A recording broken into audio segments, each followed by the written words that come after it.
लो जी, आज हम पहुंच चुके हैं टंडन स्टड फार्म और हमारे साथ जुड़े हैं अभिमन्यु टंडन जी। तो नमस्ते भैया जी। नमस्ते टिंकू भैया, कैसे हो आप? एकदम बढ़िया भैया जी। बस बढ़िया है भैया। आज तो आपने कमरा पूरा रोशन कर दिया भैया जी। मैंने तो कहाँ किया भैया कमरा, ये तो आप आए लेट 1.5 साल बाद, इसलिए आपको लग रहा है, वैसे तो रोशन पहले ही हो गया ये। जी जी, इस कमरे को रोशन करने में अपने किस घोड़े का योगदान है भैया जी? इस कमरे को रोशन करने में भैया सिर्फ शिवनाथ का हाथ है जी जी जी। जो अपने पास अभी मेन स्टेलियन हो चुका है, उसका ही है। जब वो 2 दांत कैटेगरी में था जी, तो उसने सारे इनाम जीते हैं, सारे शो जीते हैं जी। तो उसकी क्या लाइन है जी? वो भैया सप्ताश का बच्चा है, काले कांटे का पोता है जी। उसकी माँ और की लाइन? इसकी माँ जो है वो अभिजीत है, जो रौनक भाई शुक्ला के पास थी महसाना में। जी जी जी। तो आपने कहाँ से वो घोड़ा खरीदा? ये घोड़ा भैया पहले महसाना में ब्रीड हुआ बच्चा। ठीक है जी। किन के घर में? ये रौनक भाई शुक्ला के यहाँ पे। हाँ जी। फिर उसके बाद इसको बच्चे को गैरी भाई ने खरीद लिया। ठीक है जी। गुरु प्रताप जी ने। जी जी जी। फिर मैंने गैरी भाई से इसको 2021 के अंदर जब मैंने शमशेर बेचा पुष्कर मेले में जी, तो फिर मैंने इसको खरीदा जी। जी जी जी। गैरी भाई से, क्योंकि मेरे पास फिर कोई नर घोड़ा नहीं था और मेरे को घोड़ा चाहिए था जी, तो फिर मैंने 2 दांत का था तब ये खरीदा। तो उन्होंने भी रिंग में किसी में पार्टिसिपेट किया? उनके पास तो बहुत कम रहा जी ये घोड़ा। ठीक है जी। मान लो आप 3 महीने या 4 महीने कुछ उनके फार्म पे रहा, और फिर मेरे को सेल हो गया था घोड़ा, फिर मैंने ले लिया। तो आपका स्वभाव कैसे बना इस घोड़े को खरीदने का? किसको? इस घोड़े को खरीदने का स्वभाव कैसे? मेरा तो भैया ये था कि जैसे मैंने एक पशु बेचा, ठीक है जी, तो उसका कमरा खाली हो गया तो मेरे को एक और पशु उसके एवज में लेना है। आज भी जैसे मेरा कोई पशु बिके तो मेरे को तो पशु लेना ही है जी। हाँ जी, हाँ जी। आज इन कमरों को करूँगा क्या, जब इतने कमरे मैंने बना दिए इनके लिए। तो आपने घोड़ा ये खरीदा तो क्या देखा इसमें? गैरी भैया के पास तो खूब घोड़े हैं। मैंने इसके अंदर देखो टिंकू भैया, एक तो ये पंच कल्याण है जी, दूसरा ये सप्ताश का बेटा है। मेरे इधर एरिया में अजमेर में जी, सप्ताश का कोई बच्चा है नहीं जी। ठीक है। काले कांटे का पोता नहीं है पंच कल्याण। जी जी जी। एक तो मैंने इस वजह से लिया जी, दूसरा इसकी खूबसूरती कैरेक्टर की वजह से मैंने लिया इसको। क्योंकि आपकी परख की नजर थी मेरी इसमें। पार्क की नज़र नहीं थी, ये पार्क की नज़र गैरी भाई की थी। आज मैं कहूँ कि नहीं मेरी पार्क की नज़र थी तो वो गलत जी है। जी जी। ये जितनी भी अगर कोई आज मेरे पास पशु लिए हुए हैं या मैंने कुछ करे तो ये सब गैरी भाई से लिए हुए मैंने आज तक। जी जी जी। तो उनकी पार्क की नज़र कोई मैंने देख के लिया जी। उनने ही मेरे को सजेस्ट किया था कि तू इसको ले ले। तो रिंग में डालने का कैसे लगा आपको भी? इसको रिंग के डालते हैं? रिंग आई थी जब मैं इसको लेके आया तो सबसे पहले रिंग आई जोधपुर हॉर्स क्लब की। ठीक है जी। छोटू भाई की, जी जो रावण के चबूतरे पे हुई थी। जी जी जी। सबसे पहली रिंग वही हुई थी जी तब ये पहली बार मैं लेके आया था, तब मैं इसको वहाँ ले गया। जी। फिर उसके बाद में इसका हुआ जोधपुर महाराजा गज सिंह जी का शो, उसमें ले गया।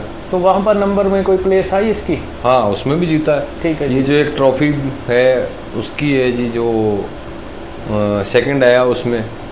फिर मैं इसको लेके गया हनुमानगढ़ शो में, वहीं से फिर मैं इसको लेके गया नागौर मेले में, नागौर शो में जीता, पर ये उस वक्त नर कैटेगरी में जीता। तो ये लगातार फिर चैंपियन बनता गया जी? नहीं, फिर उसके बाद ये जैसे टिंकू भाई वहाँ से निकला, जी, फिर हम इसको लेके गए नागौर, जहाँ पे इसको मैंने नर कैटेगरी में लगाया क्योंकि 2 दांत कैटेगरी नहीं थी वहाँ पे। जी जी। तो ये वहाँ पे जीता। फिर मैं इसको बालोतरा लेके गया, फिर मैं इसको गुजरात महसाना ले गया टीम गुजरात शो में, जी। वहाँ जीता ये। अभी तक मतलब 2 दांत कैटेगरी जीती हुई सबके अंदर मैं इसको लेके गया, जिसमें सब में इसने अपनी जीती हासिल करी। इस घोड़े से पहले भी कोई अपना घोड़ा रिंग में जीता है? पहले अपने एक घोड़ा था जो अपने पुष्कर मेले में बेचा जी, उसको लेके गए थे। हाँ जी।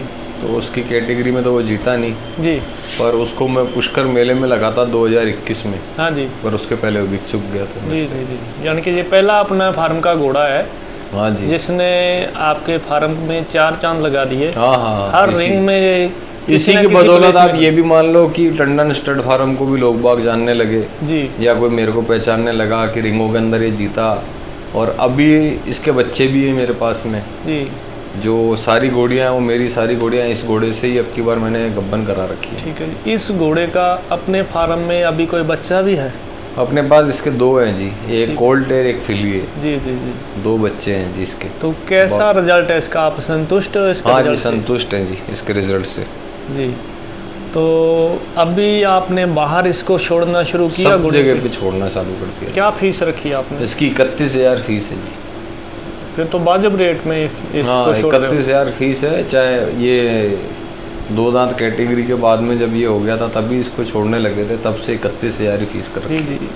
देखने में आया है बंटी भैया, भाई जैसे घोड़ा रिंग में फर्स्ट होता है उसकी 51 या 1 लाख फीस हो जाती है। वैसे तो टिंकू भाई जिस घोड़े के बच्चे मार्केट में आते हैं उसकी भी फीस ज़्यादा हो जाती है। हाँ जी। पर उसके लेकिन अंदर आम फायदा- आदमी की बजट से ऐसा घोड़ा आम बाहर हो आदमी के जाता है। बजट से ज़्यादा करेंगे नहीं, क्योंकि देखो आज चाहें तो अपन भी इसकी फ़ीस कर सकते हैं 51,000 71,000 रुपये, पर अपन करना नहीं चाहते। 31,000 वाजिब फीस है, उतने में ही चला लो। हाँ, कम से कम फीस तो मिलेगी। लिखने से क्या मतलब है कि आम भाई आदमी के बजट में आएगा तो हो सकता है घोड़ा आगे चले किसी का फायदा हो हाँ जाए। वो भी है, पर इसके अंदर ये भी तो है ना। देखो आज टिंकू भाई लिखना बड़ा आसान है जी कि हमने इसकी फ़ीस लाख रुपए कर दी, बिल्कुल। मैं 31,000 ही नहीं रही हूँ, हाँ जी तो इससे अच्छा वही लिखो जो अपन को लेने हैं। बिल्कुल। फीस छोटी से तो बड़ी हो सकती है, लेकिन बड़ी से छोटी होने में इज्जत छोटी जाती है, बहुत घोड़े की होती इज्जत नहीं। सबसे ज़्यादा जाती है। हाँ, ये है टिंकू भैया अपनी तो। ये जो होम ब्रीड बच्ची है उसके बारे में, हाँ जी टिंकू भाई, तो अपने पास भैया होम ब्रीड में कितनी बच्ची हैं अपने पास या बच्चे हैं? टिंकू भाई अपने पास में अभी तक 9 बच्चे बच्चियाँ हैं, और वो सारे ही होम ब्रीड ही जी, हैं। जी। चाहे वो आप नुकरे में देख लो, चाहे वो मारवाड़ी। जी मैंने कोई बच्चा बच्ची किसी से परचेज नहीं किया कभी। जी जी मेरे पास जितनी जोड़ियाँ उन्हीं की बच्चा बच्ची हैं मेरे पास तो। जी। और तो जहांगीर वाली अपनी जो बच्ची है हाँ, वो क्या एज की होगी? वो 37 मंथ्स की है जी। और उसकी हाइट कितनी होगी जी? हाइट 63 है टिंकू भाई। जी जी जी। तो अभी आपने उसको ब्रीड करवाया या नहीं? नहीं, अब भेजूंगा जी करने। ठीक है जी। अब कवरिंग करानी है उसकी। अभी तक मैंने उसको कोई घोड़ा नहीं दिखाया। तो उसके साथ एक सेकंड बच्ची है अपने पास सिकंदर की। सिकंदर की है, कमेद है, पट्टे वाली है, सिंगल ब्लेज की। जी जी जी। वो होगी साहब 27 महीने की, 26-27 महीने की होगी। तो जो इसकी माँ कौन सी लाइन की है? किसकी? सिकंदर वाली बच्ची? हाँ जी। इसकी माँ मोती की है, जो पीर कामड़िया में है, संजीव जी जी। बेनीवाल साहब के पास में है। जी जी जी। वो तो इसकी एज कितनी होगी? ये 27 महीने की होगी जी। 27 महीने की होगी। उसके अलावा अपने पास जो एक छोटी बच्ची है माथे वो टिक्के वाली। बाहुबली की है जी, जी। और फौजी की पोती होगी। ठीक है जी। उसकी माँ नवरत्न की है, हाँ जी। और वो 21 महीने की हुई है जी। ठीक है जी। और जो अपने घर में मेल हैं बच्चे, वो किस किस घोड़े के हैं जी? एक तो मेरे पास ही था शमशेर, ठीक है जी। दाने का बेटा, ये दाने का पोता हो गया। ठीक है जी। उसका बच्चा है, इसके एक माथे पे स्टार है, एक पाँव वाइट है। ठीक है जी। ये हो गया साहब 25-26 महीने का। ठीक है जी। फिर इसके बाद है एक मेरे पास पंजाब का बच्चा, जी। गैरी भाई के पास में पंजाब है घोड़ा, हाँ जी। उसका बच्चा है, जी, जी। वो 8.5-9 महीने का है। ठीक है जी। फिर उसके बाद में मेरे पास एक बच्चा है शिवनाथ का, जी जी जो मेरे पास घोड़ा है, जी जी उसका बच्चा है 4.5 महीने का। जी। फिर उसके बाद में मोती की घोड़ी जो है, उसके पीछे एक बच्ची है बाहुबली की, जी कमेद, उसके माथे पे स्टार है, जी जी जी। एक वो है। तो खूब बच्चे बच्चियाँ पूरा लॉट है। इसमें कुछ सेल में भी है अपने पास या नहीं? सेल में टिंकू भैया अपने पास सब है, जी क्योंकि अपने पीछे हथेली में बहुत भी खड़े हैं पीठ पे हाथ लगाने वाले कि भैया आज बेचेंगे तभी दूसरा माल लाएंगे। जी जी जी जी। क्योंकि आज की तारीख में जब तक आप नया पुराना नहीं करोगे, आपके फार्म पे कोई आएगा नहीं जी। हाँ। जब आप एक बार देख लोगे तो फिर नई चीज़ क्या देखोगे? वो तो पता ही आपको मेरे फार्म पे क्या क्या चीज़ खड़ी है। जी जी जी नया पुराना करते रहना चाहिए। जी। इसके अलावा आपके पास एम्बुलेंस भी है।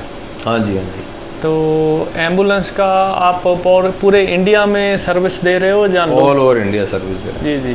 तो उसमें क्या चार्जेस होते हैं एम्बुलेंस के? अलग अलग है टिंकू भाई, अपने पास में एम्बुलेंस है, एक 2 पशुओं की है, एक 3 पशुओं की है, एक 8 पशुओं की बड़ी है। जी।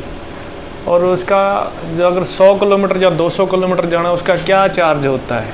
ऐसे नहीं है टिंकू भैया, अपना 20 रुपये पर किलोमीटर है जो 2 पशुओं की गाड़ी है। जी। और जो उससे बड़ी गाड़ी है वो 30 रुपये पर किलोमीटर है। ठीक है जी। और जो 8 पशुओं की गाड़ी है फिर वो किलोमीटर देखा जाता है, उसके हिसाब से तय करके, मतलब वो 100 रुपये से 80 रुपये किलोमीटर के हिसाब से चलती है। उसके अलावा जो पुलिस खर्चा, टोल टैक्स खर्चा, वो सब इंक्लूड है हमारा। जी जी जी। हैंडलर चार्ज पर डे 1000 रुपये एक्स्ट्रा है। अच्छा, हैंडलर भी साथ में आप देते साथ में देते हैं जी जी जी जी। जो घोड़े को हिफाजत से ले जाके अगले के घर पे छोड़ दे। जी जी जी। उसके अंदर अगर उसको मेडिकल देना है या उसके कोई दर्द हो गया तो उसको इंजेक्शन देना है, तो वो हैंडलर का काम है उसको कराने का। तो पूरा मेडिकल सुविधा भी हाँ, उसके साथ अंदर ही देते हैं जी। ये तो बहुत अच्छी बात है। बेंगलोर हो गया, हाँ जी। पूना हो गया, हाँ जी। मद्रास हो गया, कोयम्बटूर हो गया। जी जी जी जी। फिर आप ये जैसे देखोगे ना तो यहाँ पे क्या रेस कोर्स हैं, हाँ जी। तो वहाँ पे क्या आदमियों को पता है पशु जो है एम्बुलेंसों में जाएंगे उसमें ट्रैवल करते हैं। ये कल्चर धीरे धीरे बढ़ा, अब सबको पता चल गया, पंजाब वालों को भी पता है, अब राजस्थान वालों में भी है, गुजरात वाले। तो अमूमन जितने भी जने हैं वो मगर महंगा पशु ले रहे हैं या कोई ऐसा भी पशु लेते हैं, ज़रूरी नहीं महंगा, जैसा भी कोई पशु लेता है तो आदमी उसको एम्बुलेंस में ही प्रेफर करता ले जाना। क्योंकि क्या है, एक तो पशु की सेफ्टी बहुत है, जी जी जी जी। ऊपर से पैक गाड़ियाँ हैं, जंप नहीं मारेगा, बाहर नहीं निकलेगा, जी जी जी। पीछे से डाले पूरे के पूरे कवर्ड हो जाते हैं, अंदर ही उनके ठाने हैं, खाना खाने की, पानी पीने की, पंखे लगे हुए अंदर। जो गाड़ी में पशु जा रहा है उसके साथ में ही हैंडलर का अंदर बिस्तर लगा रहता है जी। वो उसको 24 घंटे देख सकता है कि भाई पशु क्या हरकत कर रहा है, क्या दिक्कत कर रहा है। जी जी जी। तो अब समझदार हो गए, धीरे धीरे लोगों को पता चलने लग गया है एम्बुलेंसों में ही घोड़े ले जाने चाहिए।